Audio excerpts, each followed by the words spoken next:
Let the Commons know that the Lords Commissioners desire their immediate attendance in this House to hear the Commission read.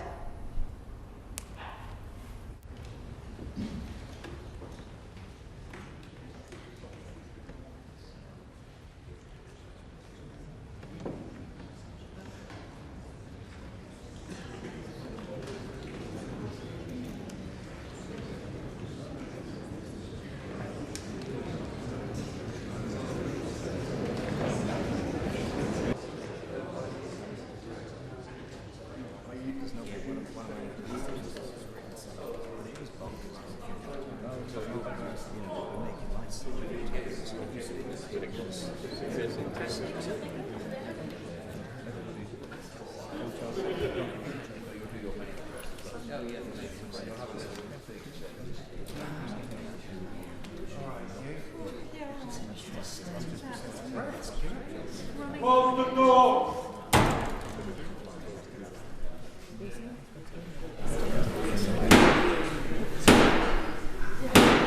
We're out. Blackrock, open the door! Blackrock!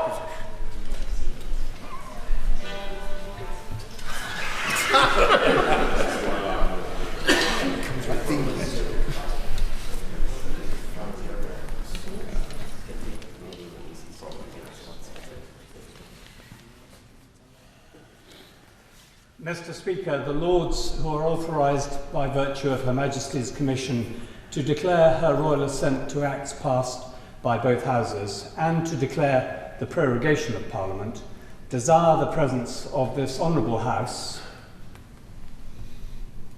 in the House of Peers. We shall have just good times. You do.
My Lords and members of the House of Commons, Her Majesty, not thinking fit to be personally present here at this time, has been pleased to cause a commission to be issued under the Great Seal and thereby given her royal assent to diverse acts which have been agreed upon by both Houses of Parliament, the titles whereof are particularly mentioned, and by the said Commission has commanded us to declare and notify her royal assent to the said several acts, in the presence of you, the Lords and Commons, assembled for that purpose, and has also assigned to us and other Lords directed full power and authority in Her Majesty's name to prorogue this Parliament, which commission you will now hear read.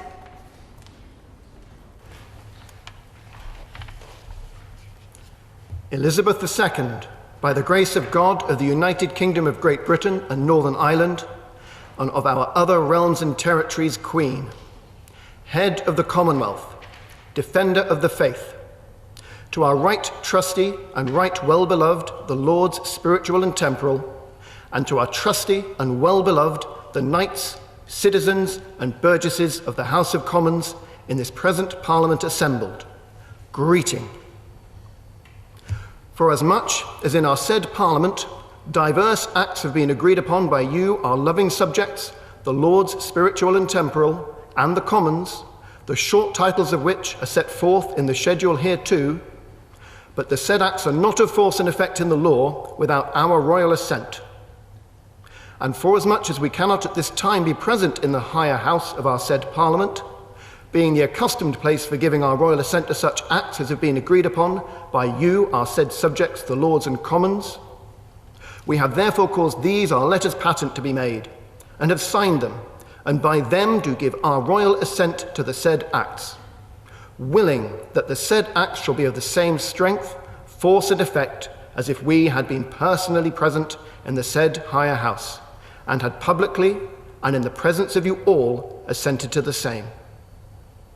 Commanding also our well-beloved and faithful counsellor, Elizabeth Mary Truss, Chancellor of Great Britain, to seal these our letters with the great seal of our realm, and also commanding the most reverend Father in God, our faithful counsellor, Justin Portal, Archbishop of Canterbury, Primate of all England and Metropolitan.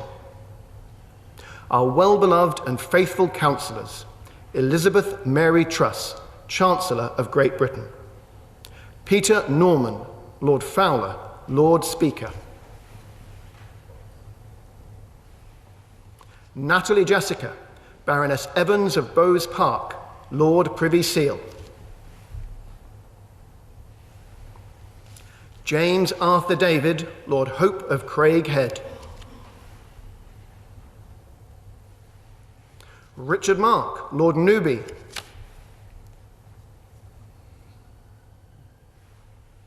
Angela Evans, Baroness Smith of Basildon, or any three or more of them, to declare this our royal assent in the said higher house, in the presence of you, the said Lords and Commons, and the clerk of our parliaments, to endorse the said acts in our name as is requisite, and to record these our letters patent, and the said acts in the manner accustomed.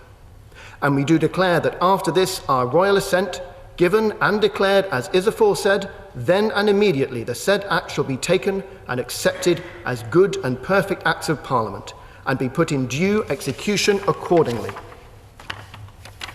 And whereas we did lately, for diverse, difficult and pressing affairs concerning us, the state and defence of our United Kingdom and Church, ordain this our present Parliament to begin and be holden at our city of Westminster, the 18th day of May in the 64th year of our reign, on which day our said Parliament was begun and holden, and is there now holden, know ye that for certain pressing causes and considerations, us especially moving, we have thought fit to prorogue our said Parliament.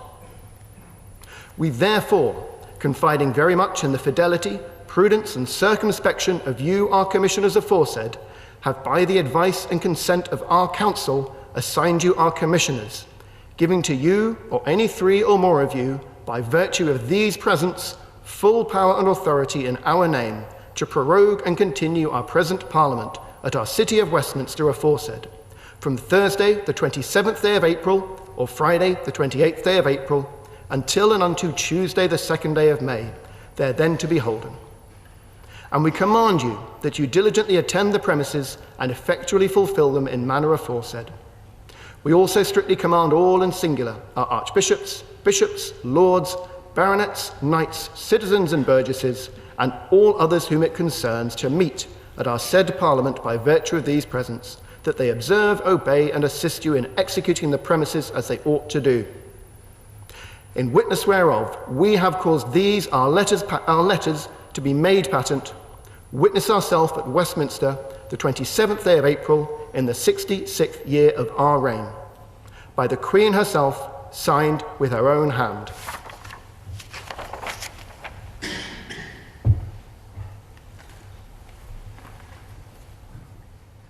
In obedience to Her Majesty's commands, and by virtue of the commission which has been now read, we do declare and notify to you, the Lords Spiritual and Temporal and Commons in Parliament assembled, that Her Majesty has given her royal assent to the acts in the commission mentioned, and the clerks are required to pass the same in the usual form and words.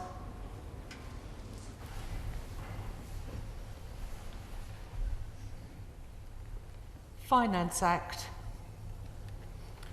La Reine remercie ses bons sujets, accepte leur bénévolence et ainsi le vote.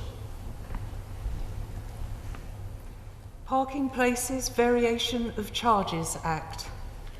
La Reine le vote. Broadcasting Radio Multiplex Services Act. La Reine le vote. Homelessness Reduction Act. La Reine le vote. Intellectual Property Unjustified Threats Act. La Reine le vote. National Citizen Services Act. La Reine le vote. Children and Social Work Act. La Reine le vote. Pension Schemes Act. La Reine le vote. Preventing and Combating Violence Against Women and Domestic Violence Ratification of Convention Act. La Reine le vote. Technical and Further Education Act. La Reine le vote. Neighbourhood Planning Act. La Reine le vote.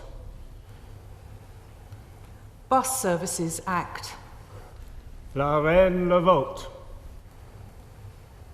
Criminal Finances Act. La Reine le vote. Health Service Medical Supplies Costs Act. La Reine le vote. Northern Ireland Ministerial Appointments and Regional Rates Act. La Reine le vote. Local Audit Public Access to Documents Act. La Reine le vote. Merchant Shipping Homosexual Conduct Act. La Reine le vote. Guardianship Missing Persons Act. La Reine le vote. Farriers Registration Act. La Reine le vote. Higher Education and Research Act. La Reine le vote. Digital Economy Act. La Reine le vote. Faversham Oyster Fishery Company Act. La Reine le vote.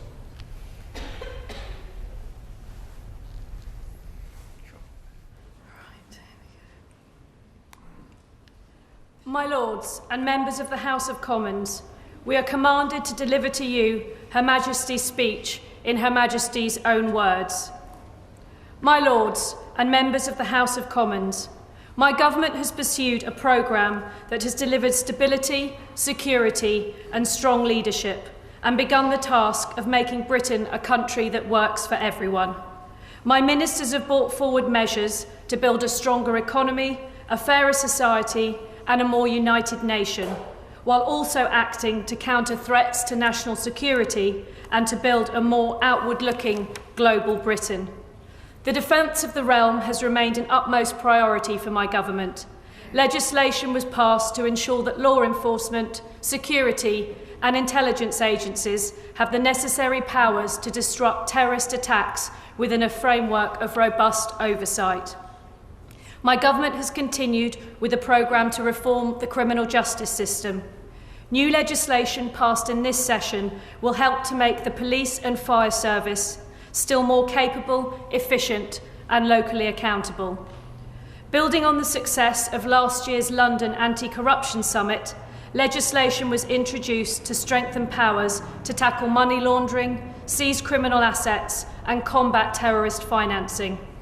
To build a stronger economy, my government has taken forward a range of measures as part of its plan for a stronger Britain, so the country is well placed to exploit new opportunities in the global economy and to ensure the benefits are spread throughout the entire country.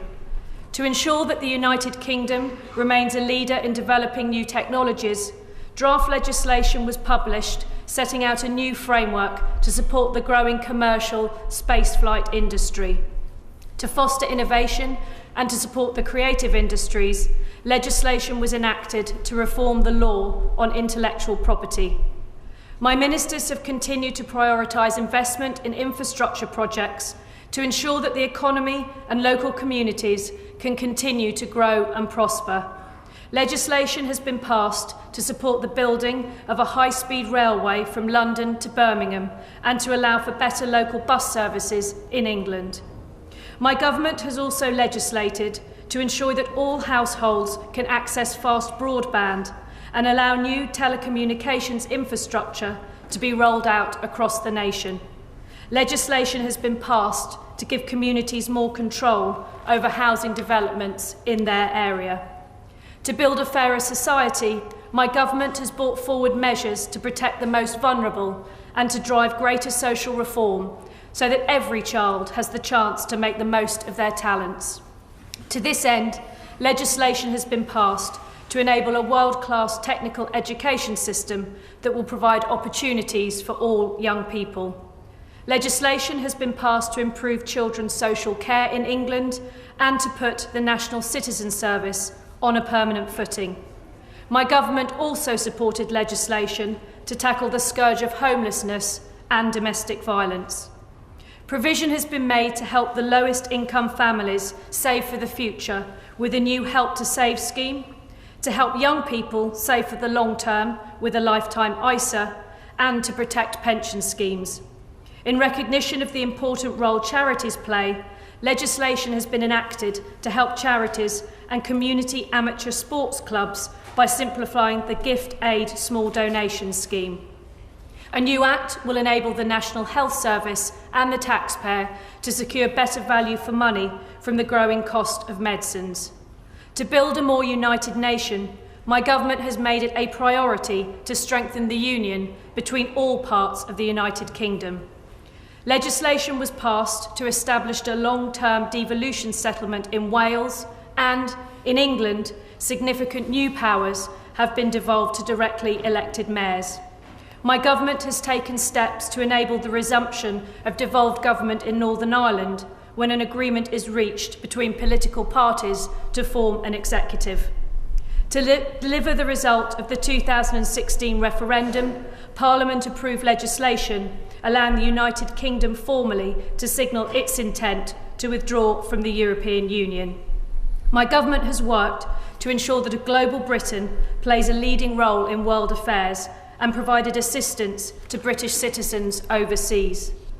In order to bolster the United Kingdom's role in developing countries, new legislation will allow further investment to create more jobs and boost economic growth in the poorest countries in Africa and South Asia. Legislation was also enacted to protect cultural property in times of war. The Duke of Edinburgh and I were pleased to welcome His Excellency, the President of the Republic of Colombia, in November, strengthening the United Kingdom's friendship with an important partner in Latin America. My ministers have established a close relationship with the new administration in the United States. My government has continued to play a leading role in the global coalition against Daesh and deployed British troops in Estonia and Poland as part of NATO's enhanced forward presence while maintaining the European Union consensus in favour of sanctions against Russia. My ministers have pursued a campaign against modern slavery and helped to secure pledges of £4.6 billion for the humanitarian crisis in Syria during a conference in Brussels in April. Members of the House of Commons, I thank you for the provisions which you have made for the work and dignity of the Crown and the public services. My Lords and members of the House of Commons, I pray that the blessing of Almighty God may rest upon your councils. My Lords and members of the House of Commons, by virtue of Her Majesty's commission, which has been now read, we do, in Her Majesty's name and in obedience to Her Majesty's commands, prorogue this Parliament to the 2nd day of May, to be then here holden, and this Parliament is accordingly prorogued to Tuesday, the 2nd day of May.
I have to acquaint the House that the House has been to the House of Peers, where a commission under the Great Seal was read, authorising the royal assent to the following acts: Finance Act 2017, Parking Places, Variation of Charges Act 2017, Broadcasting Radio Multiplex Services Act 2017, Homelessness Reduction Act 2017, Intellectual Property Unjustified Threats Act 2017, National Citizen Service Act 2017, Children and Social Work Act 2017, Pension Schemes Act 2017,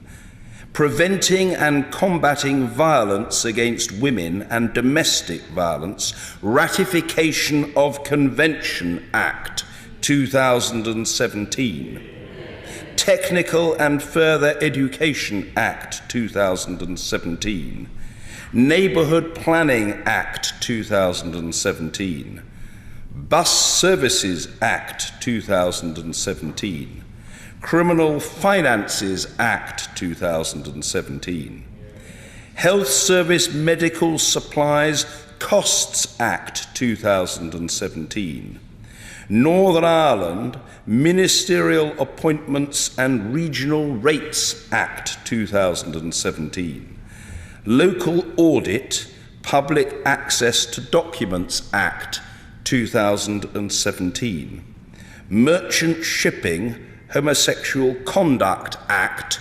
2017, Guardianship Missing Persons Act 2017, Farriers Registration Act 2017, Higher Education and Research Act 2017, Digital Economy Act 2017, Faversham Oyster Fishery Company Act 2017. I have further to acquaint the House that the Leader of the House of Lords, one of the Lords Commissioners, delivered Her Majesty's most gracious speech to both Houses of Parliament in pursuance of Her Majesty's command. For greater accuracy, I have obtained a copy and also directed that the terms of the speech be printed in the journal of this House. Copies are being made available in the Vote Office. The Commission was also for proroguing this present Parliament, and the Leader of the House of Lords said, "My Lords and members of the House of Commons, by virtue of Her Majesty's Commission, which has been now read, we do, in Her Majesty's name, and in obedience to Her Majesty's commands, prorogue this Parliament to Tuesday, the 2nd day of May, to be then here holden, and this Parliament is accordingly prorogued to Tuesday, the 2nd day of May." Order, order.